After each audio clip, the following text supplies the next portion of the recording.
All right, guys and gals, got a video starting up here, just kind of randomly getting started. I figured I'd make a video. Doing a couple things on the wife's 2002 GMC Envoy. Her rear defroster grid, only one of the lines is working. And so that's the first thing I'm going to attempt. Sorry for the swing of the camera. Let me move my arms rather than my whole body. First thing I'm doing is cleaning the glass, because what you're going to want to do is obviously do a visual inspection of the grid, and then we're going to start checking continuity on the grid. Obviously we're going to check voltage. I know I've got some voltage because one of the lines works, but there could be, you know, a few different things going on. So we're gonna first clean everything up, so when we look through on the other side, it's gonna be nice and clean. Okay, get that going here. All right, I'm gonna get my headlamp, and boy, okay, that's the inside. I'm gonna clean the inside as well. I've already got this disconnected. These sometimes get loose. Obviously, this could be a loose connection here at both. One of them did feel really loose. And then, of course, you're looking at this. I need to turn my flash on. I will in the next segment.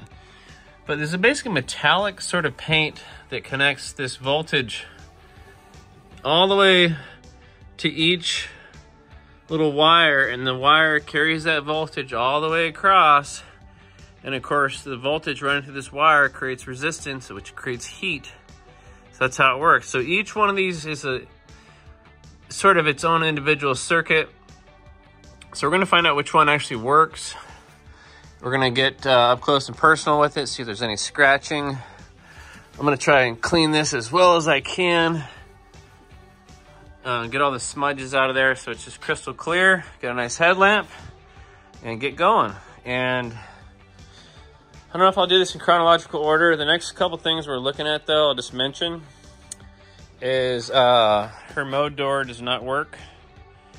Meaning it's basically stuck on vent and defrost. There's no floor, and I think I hear the actuator turning and clicking, so I don't know if it's the actuator that's broken. I'm hoping. Usually it's the actuator, but if it's not, the actuator's turning right.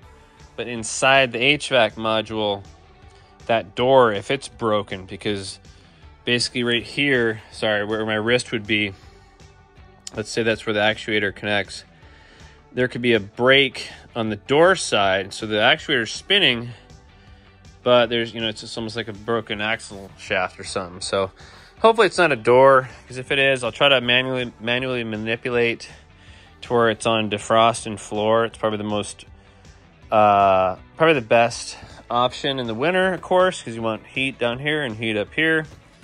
Obviously in the summer you want AC coming through the vents, and be able to put it on recirculate mode, but that's another story. I'm definitely not going to take the dash apart. And then last but not least, her fan is whirring like a son of a gun, and I think her fan clutch is getting stuck in sort of the on position. I even have a code, PO495, but I don't want to get ahead of myself. That might be a separate video. But we have the 02 Envoy back in the shop. And as you can see, a little quick tour. We're somewhat organized. We've got two vehicles in the bays. You didn't know there's a Corvette in here probably, but there it is. I'm in the middle of organizing. As you can see, we're getting a little bit more. All this was put on pause. Hopefully all this stuff is going to go into all of these. And then we're gonna have nice stacks of you know, the tubs everywhere. But anyhow, y'all don't care about that.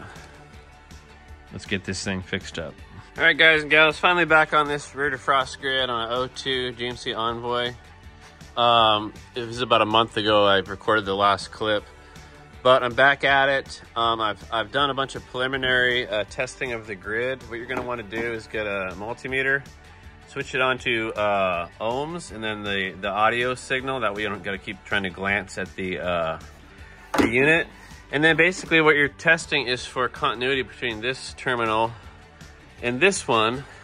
across each individual grid. And so I was able to figure out that I've got continuity from here along all of them up to here, but I don't have continuity from here down to this section.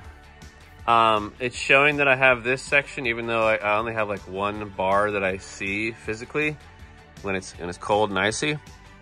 But what I've slowly been determining is, let me zoom in here, is that you got areas just like that where even though there's this film all over the, let me back up here. So there's, oh, sorry guys. So this is our starting point.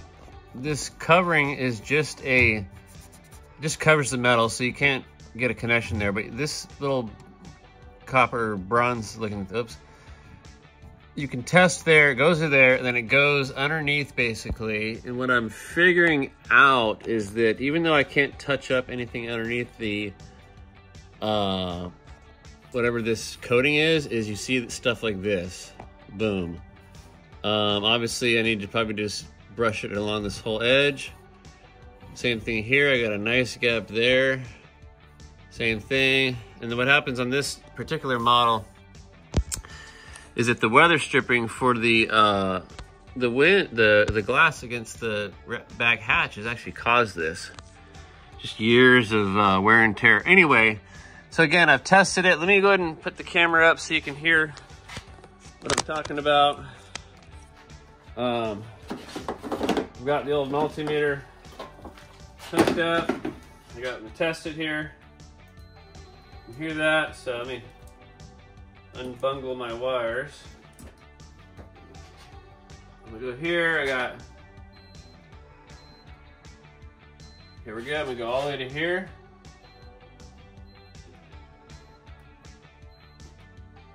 Be careful not to scratch it or dig into it. And I'm at the edge of my thing. Anyway, I did the same thing for over here, and as you'll see, I don't know if you can actually see it in the angle. I've got there, and there, but I do not have down here. And we saw evidence of that. So I need to pick up some of the, they make a product, basically it's a metallic little paint. You can bridge the connection. So we're gonna get that done and move on. I'm gonna pull this thing out, and I gotta do oil change on my dad's Jeep.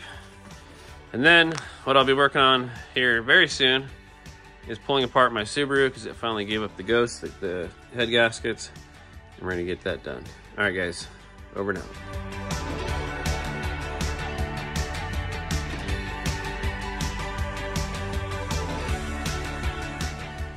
All right, y'all, we're back on the Envoy. I've got the tire repaired. It was an old repair, an old patch, and I went ahead and put a patch plug in it, so it's good to go. And this thing is gonna need new summer tires next year. So what we're looking at, guys, is our Defogger repair kit. So there's two kits you can get from Permatex. One is a tab repair, where you simply buy a kit to re-glue this on, which some of that material does actually work to repair the grid. But I spent an extra 10 bucks or whatever for this kit. And it has both. So it repairs scratched or broken window defogger grid lines and tabs. And what's cool about the grid lines is it gives me a little template and then a little brush type of unit instead of this type of stuff. So anyhow, here's the instructions here. I'll just go ahead and sit on that for a minute so you can check it out. I already know which lines. I just need to clean them up, throw them on there, and then I guess I'm gonna let it sit in the garage for a while longer. Make sure it gets nice and warm. So 50 to 75 degrees. Probably want to leave it in here overnight, but I sort of can't. I wonder, I'm trying to see how long it says, how long it takes for it to set. So I don't know. Probably leave it in here as long as possible because it is about 15 degrees out, so I don't want to put it out there too soon. But here's the instructions, as you can see, our wonderful pictures obviously we're gonna make sure we get the continuity. So anyways guys, we're gonna get this fixed. All right y'all, I just found another cool hack. It was actually in the instructions to where when you're done painting the grid, if you can still see light through it, you're not done. So what I'm able to do is really, without knocking down the window here, sorry, is really isolate where actually it's leaking. You can see exactly where it's leaking when you show in light through it. So I've cleaned the area with Windex, and then I re-cleaned it with alcohol with Q-tips. And I'm just gonna paint it on with that brush. I'm not gonna worry about that grid. I'm just gonna use this light, paint it on. I have to wait 30 minutes per coat, do 3 coats, and then when you're done, as long as there's no light showing up, you should have good continuity. So let's get her done. Pretty cool, the light trick. All right, gang, we have our painted lines. I ended up having to go across the whole, that's two coats, this is 1 coat there. I ended up having to bridge the gap, this front part there, all the way to the line. So the whole thing had basically had worn away over time. So I am gonna do another 2 coats in this little front half, and then a final coat. So I'm just gonna go 1 all the way across, 3rd and 2nd, and then I'll wait a little bit and do the final. But it already has continuity. Let me hook this up here. Give me 1 sec.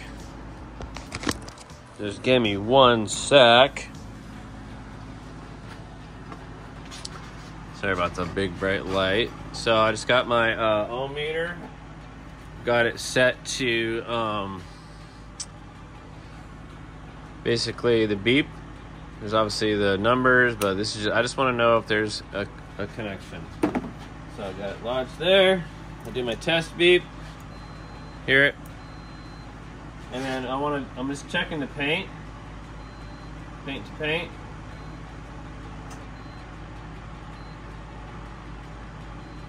The paint is conductive. I'm gonna go over here.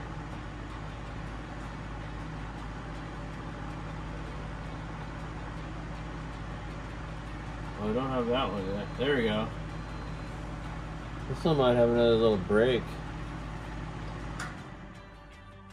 It's probably getting so faint there, probably. All right, we're there. Okay. Whoop.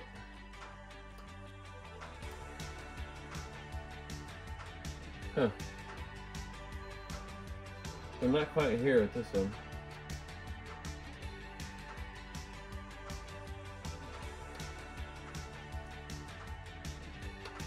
So I need more coats on that one. That was good. That was good.